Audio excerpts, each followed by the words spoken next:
കേരളത്തിൽ വിമാനത്തിൽ പോകാൻ പ്രയാസമില്ല. പണമുണ്ടെങ്കിൽ ആർക്കും വിമാനത്തിൽ പോകാം. പക്ഷേ വിമാനത്താവളത്തിൽ എത്തിച്ചേരാനാണ് പ്രയാസം.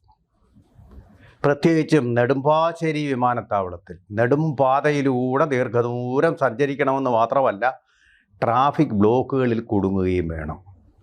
അങ്ങനിരിക്കെയാണ് വാസ്തവത്തിൽ ഈ ശ്രീധരൻ്റെ നേതൃത്വത്തിൽ കേന്ദ്ര അനുമതിയോടുകൂടി ഉള്ള അതിവേഗ റെയിൽപാത സാക്ഷാത്കരിക്കുമെന്ന പ്രതീക്ഷ കഴിഞ്ഞ ആഴ്ച ഉണ്ടായപ്പോൾ കേരളത്തിലെ ജനങ്ങൾക്ക് ശുഭപ്രതീക്ഷയുണ്ടായത്.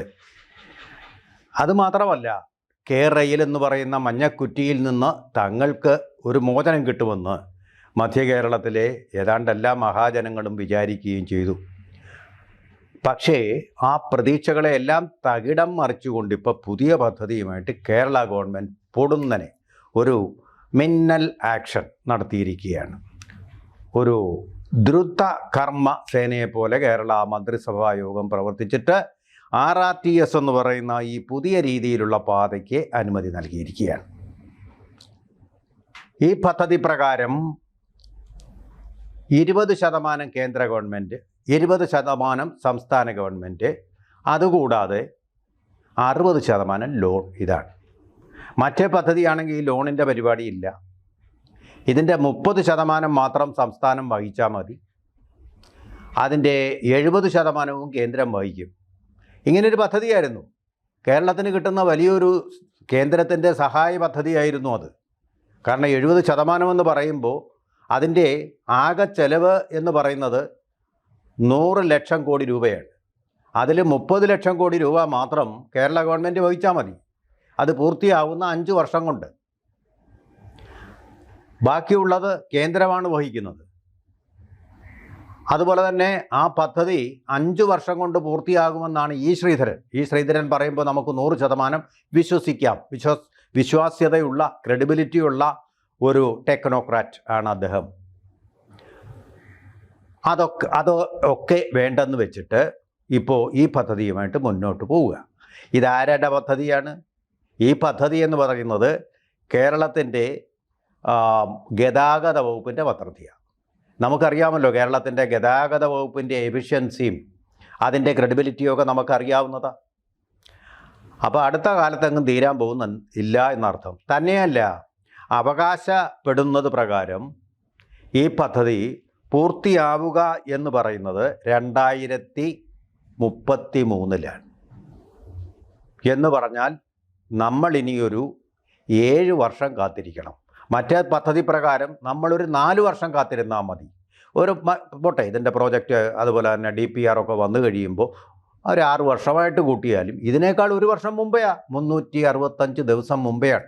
365 ദിവസം കൂടി നമുക്കതിൽ ട്രാൻസ്പോർട്ടേഷൻ നടത്താമായിരുന്നു, അതിവേഗ യാത്ര നടത്താൻ. എത്രയും നേരത്തെ വന്നു കഴിഞ്ഞാൽ വേറൊരു പ്രയോജനം കൂടെ ഉണ്ട്. അതിൻ്റെ എസ്റ്റിമേറ്റ് ഇങ്ങനെ നീണ്ട് അങ്ങനെ പോകില്ല, ചിലവ് കൂടി വരില്ല. ഏറ്റവും വയബിളായിട്ടുള്ള, ഇക്കണോമിക്കലി ആൻഡ് എൻവയൺമെൻ്റലി വയബിളായിട്ടുള്ള ഒരു സംവിധാനമാണത്. കാരണം അതിൻ്റെ 95% പോകുന്നത് ആകാശത്തു കൂടിയാണ്. ആകാശത്തു കൂടി തീവണ്ടികൾ പറക്കുകയാണ് അതിവേഗത്തിൽ എന്ന് പറഞ്ഞാൽ അതിൻ്റെ വേഗമെന്ന് പറഞ്ഞത് 200 km/h പറഞ്ഞിരുന്നത്. 200 കിലോമീറ്റർ. കേരളത്തിൽ ഇന്ന് പോകുന്ന ഒരൊറ്റ ട്രെയിനും വന്ദേ ഭാരത് ഉൾപ്പെടെ ആർജിക്കാൻ കഴിയുന്ന സ്പീഡിൻ്റെ ഏതാണ്ട് ഇരട്ടി. ഇതിപ്പോൾ എത്ര സ്പീഡ്? 160-180 കിലോമീറ്ററേ ഉള്ളൂ. സ്പീഡിൽ കുറവ്, കാലതാമസം, ചെലവ് ഇതിലും കൂടുതലാണ് ഈ പറയുന്ന RRTS എന്ന് പറയുന്ന പദ്ധതിക്ക്. പിന്നെ എന്തുകൊണ്ടാണ് കേരള ഗവൺമെൻറ് ഇത് ഓപ്റ്റ് ചെയ്തത്? കേന്ദ്രത്തിനോടുള്ള വെറുപ്പാണ് ഒന്നാമത്തെ കാരണം. കേന്ദ്രത്തിൻ്റെ ക്രെഡിറ്റിൽ ഒരു പദ്ധതി വേണ്ട. കേന്ദ്രം കൊടുക്കുന്ന പദ്ധതികളെല്ലാം തങ്ങളുടേതാണ് എന്ന് പറഞ്ഞങ്ങ് നാട്ടുകാരെ വിശ്വസിപ്പിക്കുകയാണ് കേരള ഗവൺമെൻറ് ചെയ്തുകൊണ്ടിരിക്കുന്നത്. വിഴിഞ്ഞം പദ്ധതിയുടെ കാര്യത്തിലായാലും ശരി തന്നെ, നമ്മുടെ നാഷണൽ ഹൈവേയുടെ കാര്യത്തിലായാലും ശരി ഇത് തന്നെ. എന്തെങ്കിലും കുഴപ്പം പറ്റിയ ഉടനെ ഇത് കേന്ദ്രത്തിൻ്റെ, ഞങ്ങൾക്ക് ഉത്തരവാദിത്വം ഇല്ലയെന്ന് സത്യസന്ധമായിട്ട് പറയുകയും ചെയ്യും. ഇങ്ങനെയാണ് ഒരു രീതി. അപ്പോൾ ഇവിടെ നിങ്ങളുടെ വേണ്ട, അപ്പോൾ 10 വോട്ട് BJPക്കാർക്ക് കിട്ടുന്നെങ്കിൽ അത് ഇല്ലാതാക്കുക, എന്നിട്ട് അത് തങ്ങൾക്കെടുക്കാൻ വേണ്ടി ക്രെഡിറ്റ് എടുക്കാൻ. ഇവർക്കറിയാം ഇതൊരിക്കലും നടക്കാൻ പോകുന്ന ഒരു പദ്ധതിയല്ല. ഇതാരെയാണ് ഏൽപ്പിക്കാൻ പോകുന്നത്? അവിടെയാണ് ഇതിൻ്റെ രസം. അത് തന്നെയാണ് ഇതിൻ്റെ മറ്റൊരാകർഷണം. അഥവാ ഇത് നടക്കാൻ പോവുകയാണെങ്കിൽ വലിയ തോതിലുള്ള കമ്മീഷൻ ഉറവിട മൂല്യമായിട്ട് ഉപയോഗിക്കാൻ പറ്റും.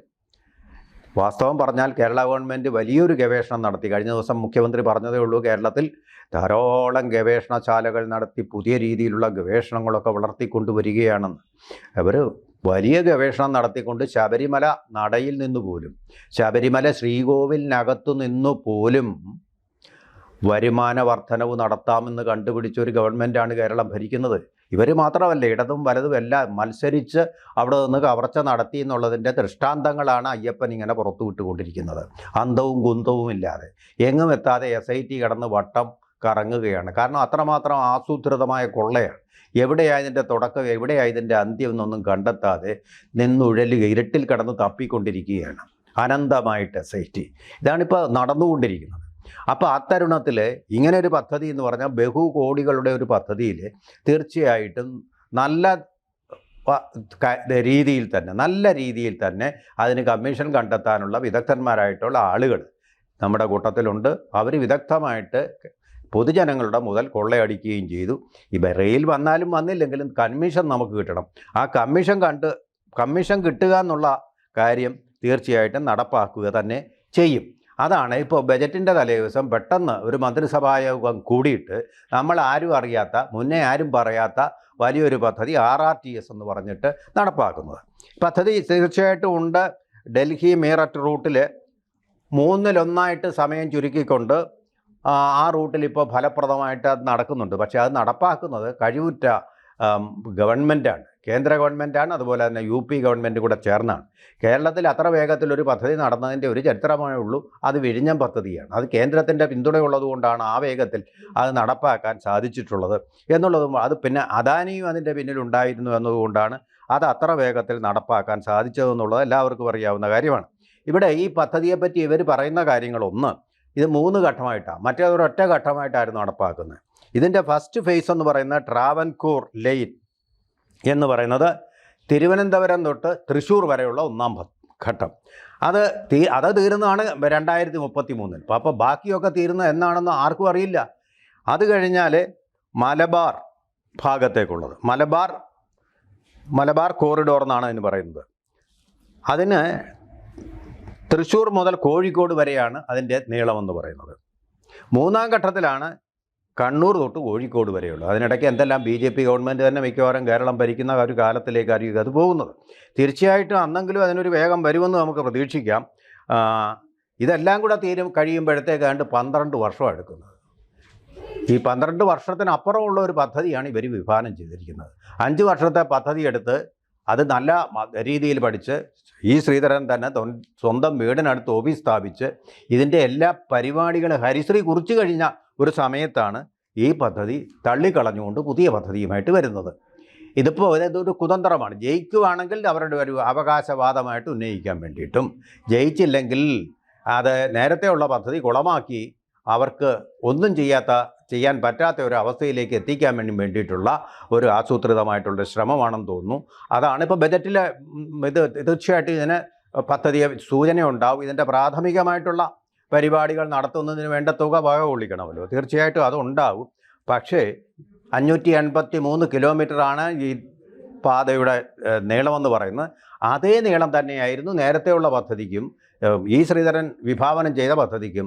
കാസർഗോഡ് മുതൽ തിരുവനന്തപുരം വരെയുള്ള പദ്ധതി, അവിടെ കണ്ണൂർ വരെ പോകാൻ കേവലം 3 മണിക്കൂർ മാത്രം എടുക്കും. ഇത് അതിലൊക്കെ കൂടുതൽ എടുക്കും, അത് പറഞ്ഞിട്ടില്ലെങ്കിലും ഒരു 4 മണിക്കൂറെങ്കിലും എടുക്കും. അപ്പം സമയനഷ്ടം, ഊർജ്ജനഷ്ടം, ധനനഷ്ടം, മാനഹാനി. അപ്പോൾ ഇതിൻ്റെ എല്ലാം ഒരേ ഒരു ലക്ഷ്യമേ ഉള്ളൂ, കമ്മീഷൻ അടിക്കുക.